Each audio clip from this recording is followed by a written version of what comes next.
Hey everybody, and welcome to the Dr. Mom Show. It is Dr. D, a mom of three, and I'm so excited that you're joining me today. I can't wait to delve into our topic today. Things have been so crazy because kids are starting school again or are about to start school. Everybody's on a frenzy, especially parents, because now we have online learning, in-person learning, hybrid learning where it's half online, half in person. So, I mean, so many changes have, one, happened over the past few months, but now even more changes are happening in the past month. So it has been insane, essentially. So again, just to remind you, this season is a special season on the Dr. Mom Show. It is all about moms. I am focused on my mamas out there. Whoop, whoop. Shout out to my mamas because I'm a mama also, you know. And again, today we are focusing on a parent's survival guide to virtual learning. That's right. Today you are tuning in to get tips on how to survive your child or children going back to school, but with virtual learning. So definitely you don't want to miss out on that. Before we delve in, don't forget to check me out on www.drdalenemushalak.com. You can get the Dr. Mom Show on YouTube or Facebook Live every Wednesday at 8 p.m. Eastern Standard Time. So that's super exciting if you want to ask questions and interact. I love it. Don't forget to subscribe to the Dr. Mom Show on YouTube. And don't forget to connect with me on Instagram at the Dr. Mom Show and on Facebook, again, at the Dr. Mom Show. And of course, do not forget to like, comment, and share the video to get the word out there. That's right, get the word out there. And I have a super special announcement, something I will be announcing at the end of the show. Woo woo! I'm so excited about it. Something new and amazing is about to happen with the Dr. Mom Show, so I am excited about that.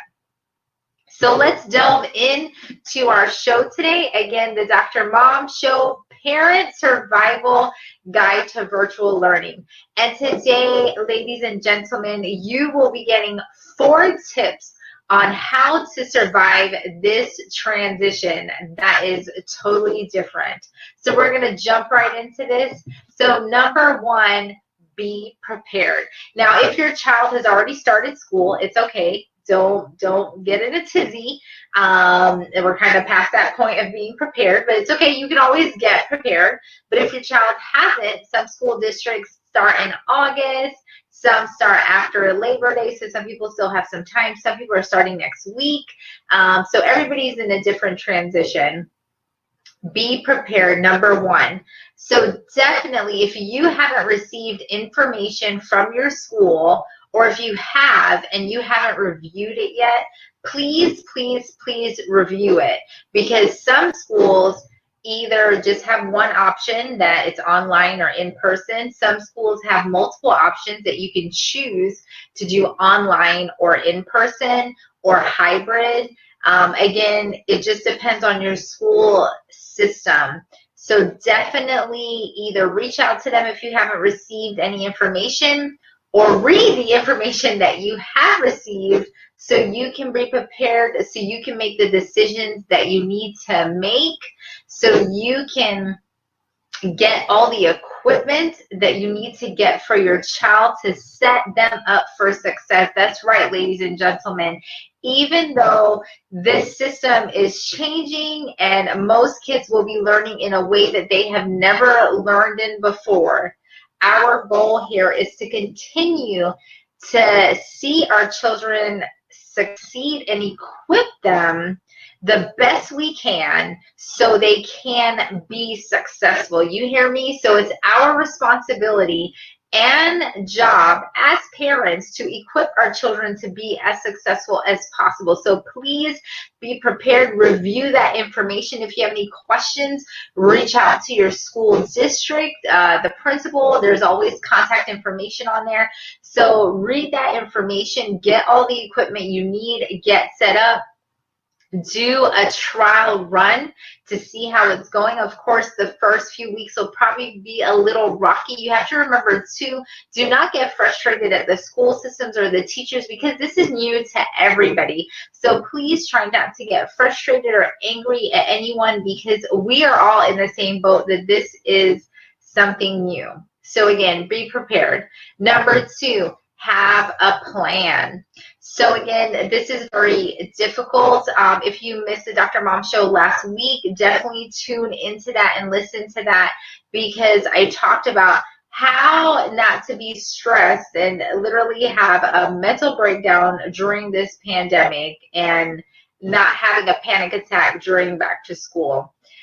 Really, you need to have a plan. It needs to be thought out, because one, if your children are at home and you have working parents, who will watch your children? You know, a couple different things there. Some people may have children who are old enough to stay at home, so they can be at home and watch your younger kids, if that's the case. Or if your kids are not old enough, you need to figure out our grandparents or friends or a babysitter, whatever the case may be, who will be watching them. And the other thing, as far as planning out, you need to make a plan in the sense of, what if somebody becomes sick? So if grandma or grandpa are taking care of them, or a babysitter, what if they become sick? What's the plan? What if your child is going to school and doing in-person schooling and doing, doing a hybrid school curriculum? What happens if they become sick or somebody in their class tests positive? Because most places, once one person tests positive that a class has been exposed to, they will mandate that everybody be quarantined and tested, and you're quarantined until the test results come back. So you need to have a plan that if somebody gets sick, who will be watching your children? What is that plan? Who will be picking them up? Whatever the case may be. So please, please, please make a plan. Contact the appropriate people. Make sure your school, especially for younger kids, that the school is aware of all the people who can pick your child up, because that's huge. You know, nowadays you don't want any strangers picking up your kids, and you don't want somebody who you're okay with picking up your kids to go and not be able to get them because their name wasn't on their file or record to pick them up. So definitely have a plan B and C, okay? Thirdly, prioritize. You like my P's here, right? It's all P's. Yep, that is how I roll. So prioritize. So you want to prioritize how you do things.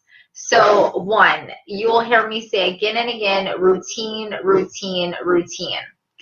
So once, again, this is new for everybody. So once your child gets into their curriculum, you really want to prioritize their schedule. You know, when do they focus better? Let them get into their class, do their schooling. If you think they do better if they take a break in the afternoon and then do their homework, because you have to remember, this is going to be so different. Some children do better with in-school learning, and at this point may not have the option to do in-school learning. So you need to prioritize, again, making what is the best case scenario for your child to succeed. So prioritize that. So if you know your child is not doing as well with online learning, you know, you may have to prioritize and say, hey, every night I have to take out 30 minutes to sit with my child to make sure that they understand what they went through. Or, you know, if you have to get a tutor or whatever the case may be, you can check out with the school if they're offering extra help. And that could be online or in person, but again, communicate with the school. So prioritize your child's learning and how they are doing. So remember, we've gone through 1, be prepared. 2, have a plan. 3, prioritize. And finally, be proactive. I cannot say this enough, and you've heard me say it over and over again. Be proactive and communicate with your child. Remember, we are not the only ones going through this. This is affecting your child or your children. This is a huge change for them. Some people may not be around their friends anymore because of online learning. They're not doing as much interaction. So be proactive. Check in with your child at least once a week to see how they're doing, one, academically, two, mentally and emotionally, and three, just as your child. Check in with them to make sure that they are okay, that they're understanding their curriculum, that they're, again, just thriving with what they're doing. And if they need help, again, be proactive and get the help that they need. And then, of course, like I said, just checking in on their mental, emotional health, that they're okay. You know, I did the program about anxiety and stress during this time with COVID. And, you know, these numbers are just going up and up and up because of the isolation, because just the change in people's normal routine. So be proactive and communicate. The same thing, be proactive with their physical health, making sure that if they're doing online learning, that they're not just sitting there and eating junk food snacks and things like that, but making sure they're getting healthy snacks, healthy nutrition for their brain so they can remember and just keep these things that they're learning. So again, be proactive with your child and communicate with them on every single level. So again, just to go through our steps on our parents' survival guide of getting through this virtual learning situation we're in. So again, number one, be prepared. Number two, have a plan. Number three, prioritize. And finally, number four, be proactive. So I really hope this helped you, and this survival guide will help you get through. You know, it's not 100%. We all are going one day at a time because every day we're learning something different, getting new numbers, getting different information. But, you know, if you take a step back and, again, just do those things, plan, prioritize, be proactive, be prepared. You know, those things will help you because, again, when I talked about anxiety and stress, when we're flustered and confused, that's not a good situation and environment to thrive. And our kids won't thrive in an environment like that. It's better to be calm, to have things under control, and things may not necessarily always be under our control. But, you know, when you have something hectic, so for example, if there's a code, an emergency, and you walk in there and things are hectic and fun, you know, it's a bad situation. Even in those situations, we try to keep it as organized and keep open communication as far as what is happening. So that's why during this time, during these unprecedented times, during this pandemic, during the panic, it is time to just keep that open communication and to keep things going and to be prepared. Again, don't forget to like, share, and comment. And I'm so excited to share with you my big announcement. Woo woo, drum roll please. Yay! So the Dr. Mom Show will be a podcast. Woo! Yay! So the Dr. Mom Show podcast will be premiering next Tuesday in 1 week on September 1st. It will be occurring every Tuesday at 1 p.m. Eastern Standard Time, so definitely check it out. You can tune in on radioluv.com. That's RADIOLUV.com. And of course, from there, it will also be on other platforms. Again, you can check out drdalenemushalak.com for more information. But I am so excited. Definitely tell your friends. Definitely share it.